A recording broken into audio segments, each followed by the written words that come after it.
Erick Fedde is a trade candidate for a lot of teams, and why he could be a very suitable pitcher to go get. He's 31 years old. He's been around, but he has had a renaissance in his career, a resurgence. After going to Korea and dominating over there, he signed a 2-year, $15 million deal with the Chicago White Sox, and he has really come into his own. And because of the age, the price point, and how he is pitching, he could be a great option that might not cost a ton to teams. But let's look at what's made him so successful. But first, hear Erick Fedde discuss what his pitch selection is, and then we'll talk about it. He sat down with WGN's Josh Friedman. I feel like I can really throw to lefties, and a sweeper that's super good to righties, and then the changeup is the equalizer for both of them, and then obviously a fastball. And just when you have, I feel confident enough to throw each one 25%. So right there, he says he feels comfortable throwing each pitch almost 25%. That was one of the biggest differences for Fedde.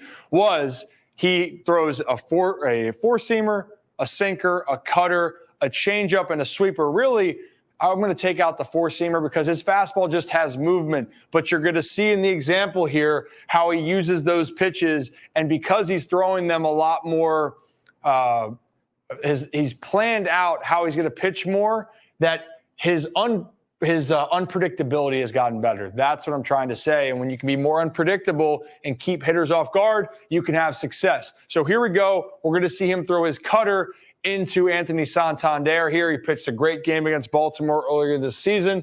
And what you're going to see is this ball is going to end up kind of being right. Oh, sorry about that. It's going to kind of be right in this area, and the ball is just going to keep kind of moving across. So you're going to see it's going to be there, but the ball is just going to slightly keep moving and going to end up in that spot. So what I'm trying to say there in this situation is that the cut, you have to account for that as a hitter. So you don't know how much it's going to keep breaking in. Is it going to keep running inside like that? Or is it going to kind of stop and back up? And that's a hard thing for lefties to kind of figure out. So there's one movement right there that you saw. Another hitter right now, Colton Cowser, similar thing. It's going to be a high cutter, and it just stays, as I go back for a quick second, stays right at the top of the zone. If we show that one more time. So Colton's thinking, well, okay, maybe that's going to be high, but is that ball going to run in? Doesn't run in. Now, this is what I want to talk about with his fastball having a lot of movement. So you saw the cutter go this way, right? Now, you're going to see this sinker continue to almost look like it's going to start out here, and it's going to run to the middle part of the plate down, and it's really, really got some good bite to it, okay? So right here, watch where this ball is going to start. So when we're looking at it right here, it's worth thinking maybe what this outside corner, here's the strike zone right here, right? So this ball is going to keep running down, and it's really going to be a good pitch by Fedde. Like, look at that. That has a ton of bite, a ton of movement. So when we're looking at it, that's why Fedde's also had a good fastball. It's because hitters not sure how much movement's going to be on it, to be honest. So there it is. Cool. Moving on. Another example, here's the sinker again. It's going to be low, good located pitch, ground out, and that's that. All right, and here's now another example what Fedde can do.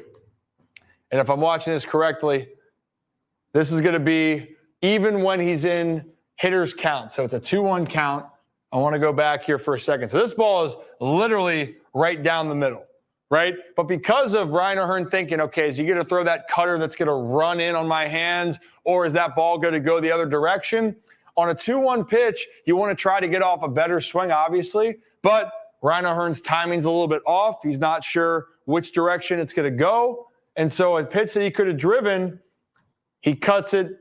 He cuts the ball, kind of a shallow pop-up, and that's that. So that's what Erick Fedde's doing well, even when he gives some pitchers some really good balls to hit. Now, the evolution now, what I love with Erick Fedde is this changeup. And this changeup's got a lot of that bite, especially to left-handed hitters. How do you throw off hitters if you throw a fastball a lot? Well, then you mix in a changeup. And for right-handed pitchers, the changeup is going to fall off here, you're hoping, at this bottom corner of the plate, which you're actually going to see. So imagine the ball's coming right at you, right? And then at the last second, it looks like a fastball, and then it falls off. So unlike the sinker and the cutter, where you know it's going to be anywhere from 88 to 93 is his fastball, the changeup, because of the grip, is going to take off even more miles an hour, but have the same deception. So you're going to see this pitch right here, perfectly located. I mean, that's dotted. And again, you could say, well, wait a minute, is it kind of close? That's a really good pitch and a really good job to get the called strike there. Here's another example for Adley Rutschman facing this changeup. Again, watch the movement on this.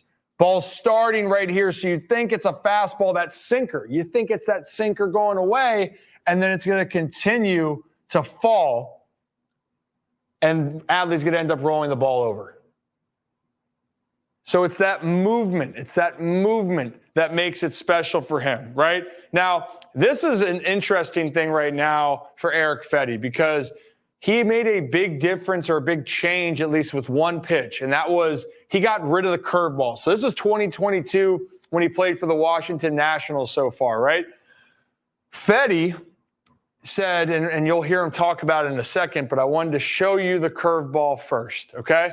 Curveball, it has more of a loop to it, okay? So the loop to it is going to give hitters more time to react, and if you hang it, they're going to make mistakes count. So he hangs this pitch outside, curveball, doesn't have that sweep across here, and that ball gets launched 78 miles an hour, and that ball is out to dead center. Another example here, this isn't a bad pitch by Fedde at all, but because of the curveball, the break of it, it doesn't have that sharpness. So Julio Rodriguez is going to be able to foul off a pretty good pitch that's coming around here and stay alive. Like that's a good location, especially in this circumstance, trying to have a guy chase, but it didn't have that bite. So it pops up, and then hitters have a little bit more time to react. Now let's listen to Erick Fedde talk about an adjustment he made going away from the curveball and changing his grip. Here, and then I learned, just kind of picked up the grip of like splitting your fingers a little bit and getting it a little deeper. So it's almost like I, in a sense, choke the baseball, so there's not as much space here, where I used to kind of throw with a lot of space, and that I think added the extra like 3 or 4 miles per hour, and I was just able to like learn from here how to get like that ball to spin like cleanly on like this kind of more this angle instead of like, I don't know, straight up and down. So you heard him talking about it. He changed his grip. And again, because that ball going more up and down, I'm talking about when we look at it as having this little hump when it goes to it. So when a curveball pops out of the hand, it has that little bit more of a loop that you just saw from Fedde. So it kind of was going a little bit more like that. Instead, he's trying to change it to go more horizontal across, if that makes sense. And the curveball is going to be sitting at almost 78 miles an hour. This slider now is averaging 83, and it's going to have a little bit more bite. So here's some examples of that change so far here in 2024 for Erick Fedde. Now, Westbrook's going to foul this ball off, but watch the movement across here that's different than the curveball that I just showed you guys. Setting up away, and again, that movement there. Yes, it's not going to be his overall out pitch. That's not his best pitch that he has, but the deception there of the ball going across still almost more resembles his cutter. So if the cutter is 88, 91, then imagine they're trying to get ready for the cutter, and then all of a sudden this sweeper just keeps on going down, and you're actually going to see Suzuki here chase well out of the zone on a 2-2 pitch because he thinks maybe that cutter is going to be nearby, and then the sweeper just keeps on going across and ending up over there. And like that's way out of the zone, right? And he's probably not seeing the ball as well. I've made a lot of swings like that. I understand that. But it's that sharpness, and that one's clocked in at 85 miles an hour. Another example here, and this was for Rhys Hoskins, last one to close it out. This ball is going to go way out there. But again, it's the look that it gives off. And the sweeper now does better for how his other pitches are being thrown. The curveball, it hopped up too much, so it didn't fit the profile of his sinker that he was throwing. Now, and now the cutter. But now with this sweeper going across, I mean, this ball is going to go way over here. I mean, way over there. But if you watch closely, it's the bite of the pitch that's going to have Hoskins not being able to check his swing. And so when it starts, you're thinking, okay, that's kind of the cutter, right? And there's the ball right here for people to see. Starting there, and watch how much this thing is just going to keep going. Way out.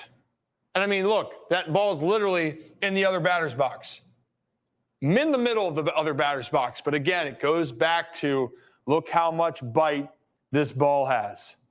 Look how much bite this has from the beginning, leaving his hand. And right there, it still looks good enough, and that's way more excessive. But Erick Fedde has now developed something that goes with his sequence of pitches. So right there, Fedde is a guy that won, by the way. He was a roommate of mine with the Nationals down in Instructional League, and he just got drafted and had Tommy John. We lived together. He's a fantastic guy. Also kicked my ass in Super Smash Bros., by the way. But it's for a different time.